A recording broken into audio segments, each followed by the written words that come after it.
ஈஸியாக weight loss பண்ணுறது எப்படிங்கிறத பற்றி நான் உங்களுக்கு சொல்கிறக்காக இந்த வீடியோ போட்டிருக்கேன். நான் வந்து 83 கிலோ இருந்தேன். இப்போ வந்து நான் 66 கிலோ இருக்கேன். நீங்களும் இதே மாதிரி ஈஸியாக வெயிட் லாஸ் பண்ணலாம். அது எப்படிங்கிறத நான் உங்களுக்கு லைனாக சொல்கிறேன். நான் வெயிட் லாஸ் பண்ணும்போது டாக்டருடைய ஆலோசனைப்படியும் நியூட்ரிஷன் ஆலோசனைப்படியும் தான் வெயிட் லாஸ் பண்ணியிருக்கிறேன்.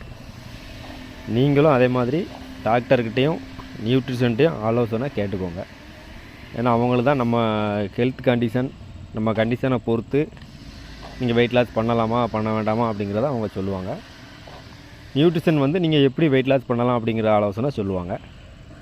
அவங்களுடைய ஆலோசனைப்படி நீங்கள் வெயிட் லாஸ் பண்ணலாம். நாம் அதை வீட்டில் இருந்து கூட ஈஸியாக எப்படி பண்ணலாம் அப்படிங்கிறத நான் உங்களுக்கு சொல்கிறேன்.